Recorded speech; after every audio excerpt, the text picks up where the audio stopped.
the things that surprised me were things that didn't happen in my lifetime, but happened before my lifetime. And that everything that it's coming to me is new, that hasn't happened into my lifetime, I have to study. And that's by studying the Great Depression, we were able to anticipate the 2008 financial crisis. So there's a mechanistic reason. There are cause-effect relationships. And three big things that are happening in our lifetime that haven't happened before, I needed to examine. And those three things, I think if we focus on them, they pretty much encompass most.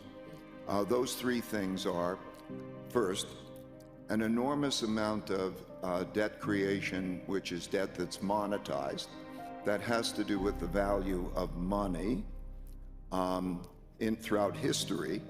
It's been very much the case, in all cases throughout history, that when there's not enough money, there is then the creation of money. Rome, they had gold coins and they put other metals in it and they depreciated it and so on. So we have something that is going on with money, credit, and inflation. That's due to the fact that we don't have enough real money. Okay, that's one fact.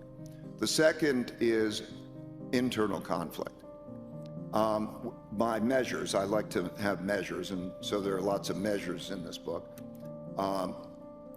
We have populism of the left and populism of the right that are irreconcilable differences. History shows that when the causes that people are behind are more important to them than the system is in jeopardy.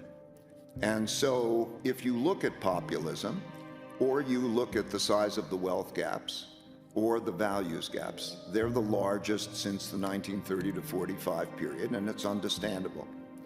And the third is the great power conflict.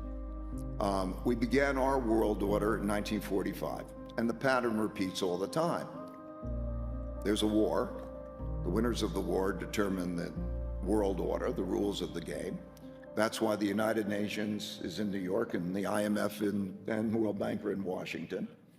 And then you have the world order and the dominant power. The United States had 80% of the world's money. Money was gold. And it had half the world's economy, and it had a monopoly on military power. And as that power changes, then you have great power conflict.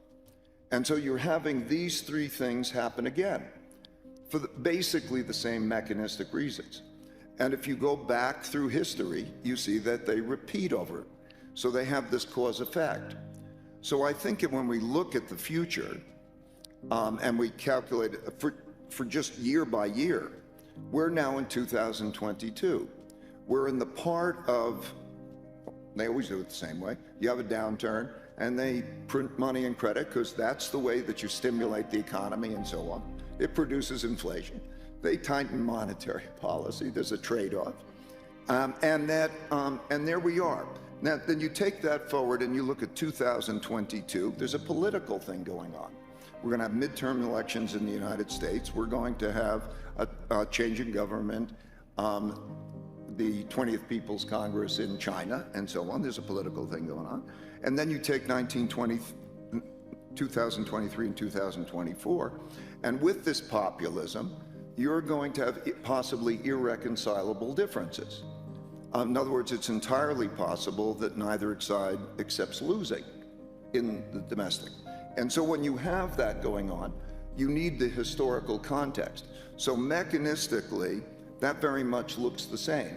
Naturally, everyone is in a position that they needed more money. Where did they get the money from? If there was limited money, they'd have to get it from someplace else. But what they do is produce money. So central banks produce money. Where does the money come from? You could have it from taxes and take it from somewhere else. But that's difficult because people want to hold on to it and they don't want to give it up. But nobody asks, where do we have enough money? But we need more money. Everybody agrees we need more money to spend. But if there was a limited amount of money, we would say, where do we get it from? And we'd have constraints. But we're not like that.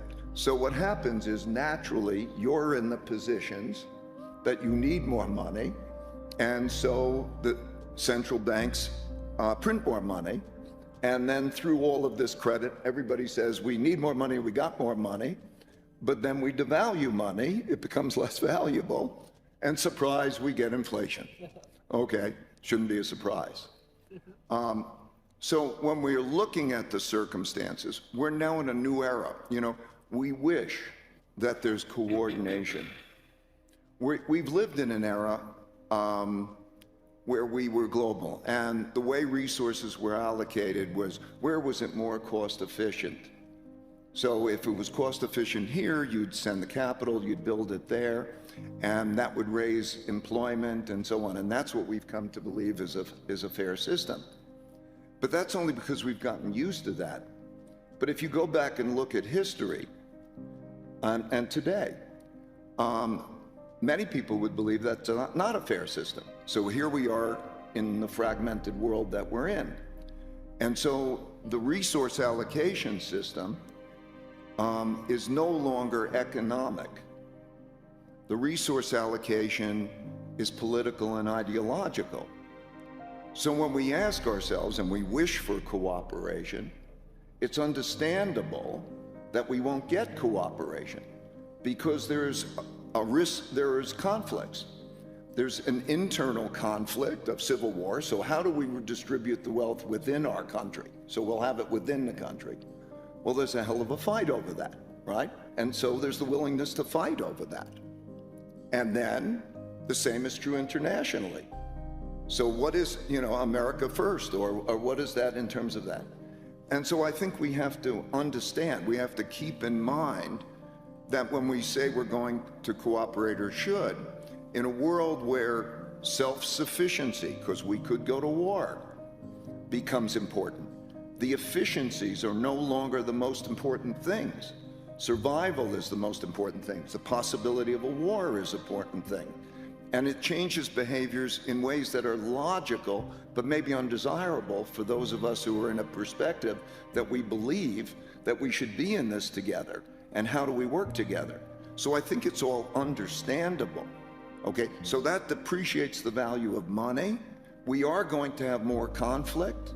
We're going to have more inflation. Inflation causes domestic political conflict. So it'll be a big issue in the 2022 elections and the 2024 elections. That's just how the machine works. And in the meantime, we have, and the war in the Ukraine and Russia, and with China is understandable in terms of a big, the big powers conflicts. And so we see the world, if you read history and you see this happen over and over again, you see the world is now breaking up into sides. It's like there are allied powers and there are axis powers and there are neutral powers. And those ideologies become the dominant consideration. So it's entirely possible, for example, that we could see in China and so on, that it's no longer desirable or politically acceptable to do business in China. It may not be. Now you think about how intertwined the world economy is. 22% of American manufactured goods imports come from China. So not just imagine the implications for inflation and the inefficiencies. That's just mechanistically what's going on. So as a mechanic who is looking at next year and the year after and where we are in that thing, I'm just saying it's undesirable. And the unimaginable is becoming increasingly probable. There's going to be, when you're stuck with two trade-offs, too much inflation, or you're stuck with too much economic weakness, then you navigate through the middle, and that means something like stagflation. And so I think we're entering a period of stagflation.